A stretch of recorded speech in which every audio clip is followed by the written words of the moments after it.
Hello and welcome to today's video. Today's video is about this very old Rapid Start Atlas light fitting. There is a switch on the end. It's nothing to do with this light fitting, it's just for me to show it working.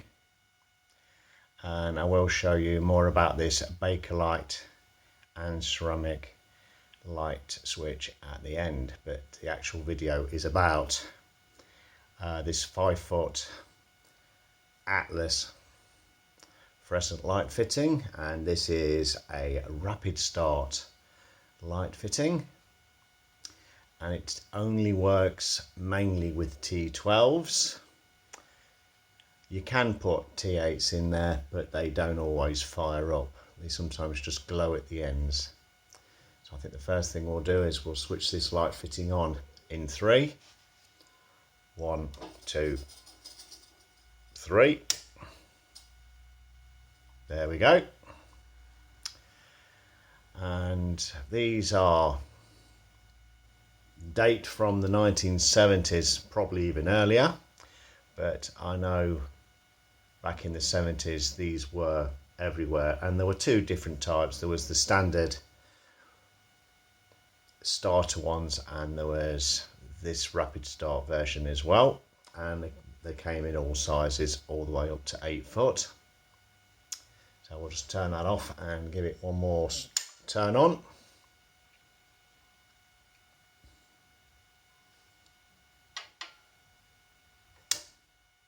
Always come on the same, and when these tubes burn out in these lights, they just will go black at one end, dim down, and just flicker for ages, and until they finally stop striking.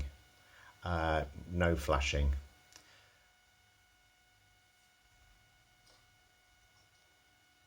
I have got this T8 tube, so what I'm going to do is I'm just going to pause the video and install this T8, and we'll see if this T8 actually fires up. Okay, the T8 is now installed, so we'll try it on 3. 1, 2, 3.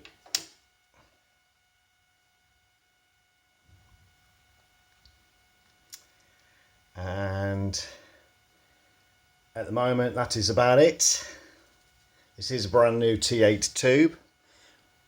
It has been used in other light fittings in other videos, so I know it does work. But this is all this light fitting will do.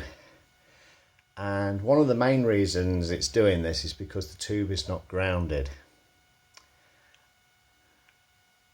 And I'll show you in a minute, but this light may come on. If you mess around with it, you might get it to go. Flicking it on and off.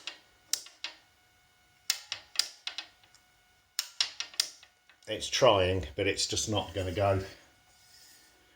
So this tube will just glow at the ends. It is flickering occasionally. I don't know if it's going to go, but they are real awkward lights to turn on. These are. Ah, there we go. So eventually it fired up. It's very interesting how this light's come on, because it is bright at either end, but quite dim in the middle. But now it is working. The light fitting is humming just a little bit.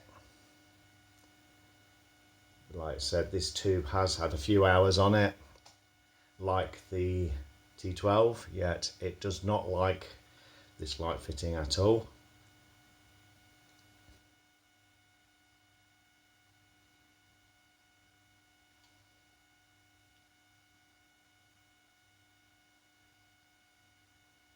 We'll see what happens if I turn it off and turn it back on.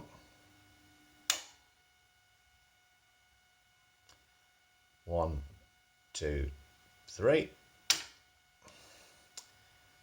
There we go. It's stuck again. It's trying. There it goes. It took a little bit. It has striked, so it has come on this time. But as I said, it's not recommended you should only use T12s in these light fittings. So what I'm going to do now is I'm going to take the light apart and show you the information that's on it.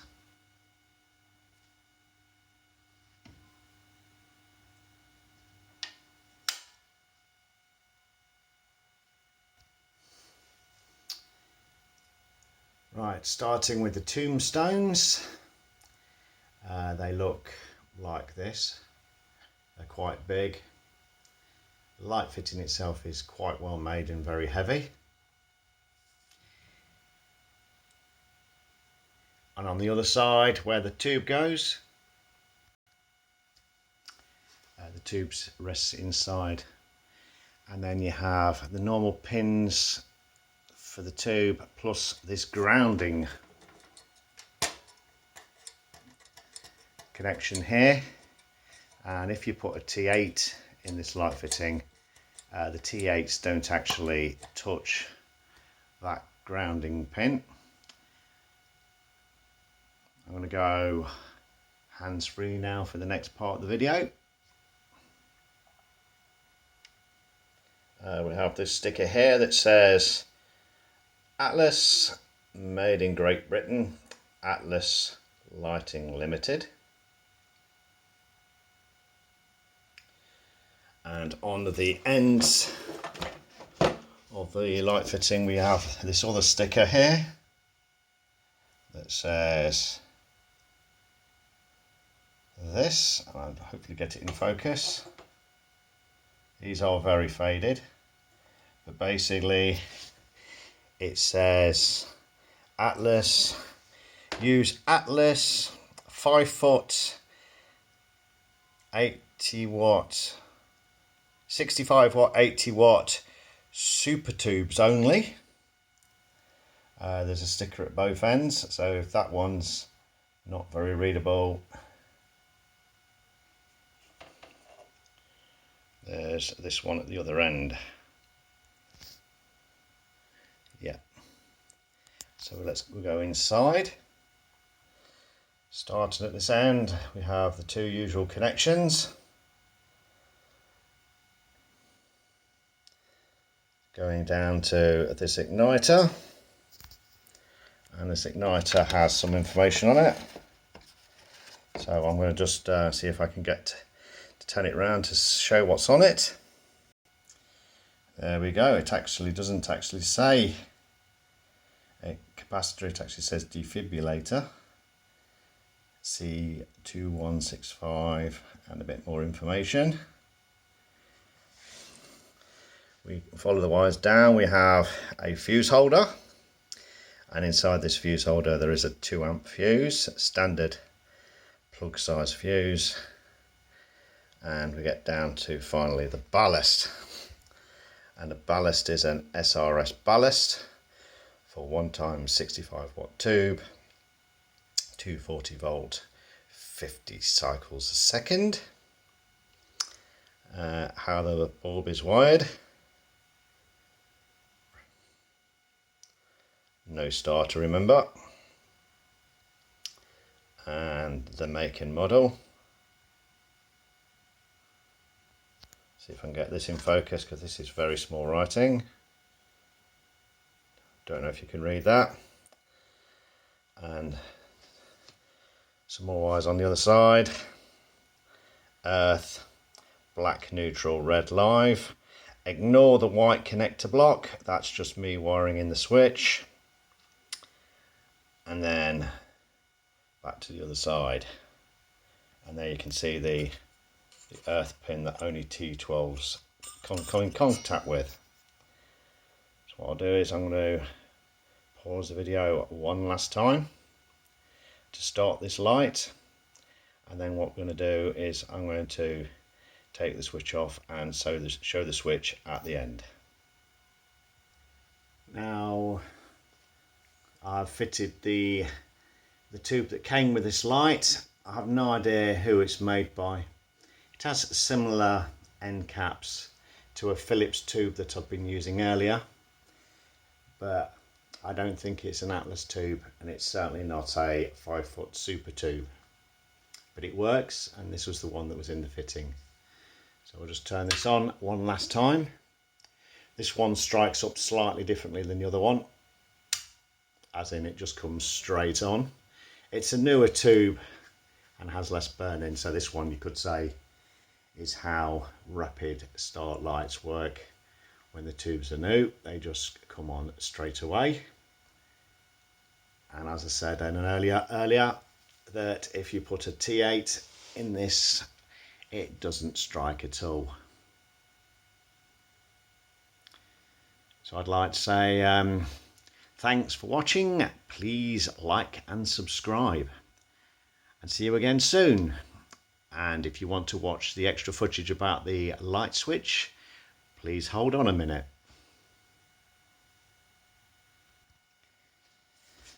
Right, so this is the little switch I was using, and these were quite common before British standards changed to the more modern switches you see today. The size obviously is a lot smaller. I can do a comparison at the end. The top is made out of a material called bakelite.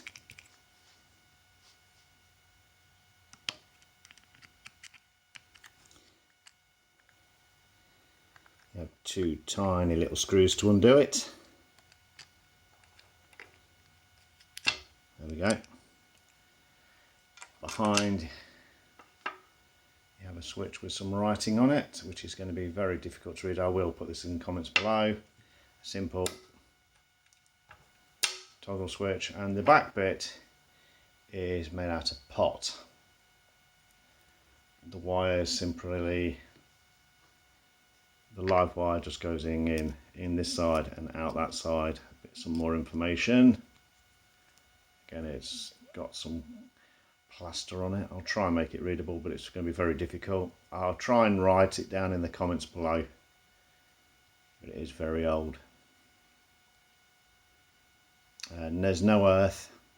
This is made out of a ceramic. So, and the switch plate is made out of bakelite. It's a very cool item. It still works today. Is it safe? Well, probably not. That's why I'm not using it. I only used it for this test thing, and I did check it beforehand, and there was no issues with the earthing on it. So what I'm just going to do is I'm going to compare it to a normal light switch, and then we'll end this video. You could say we don't make things like we used to.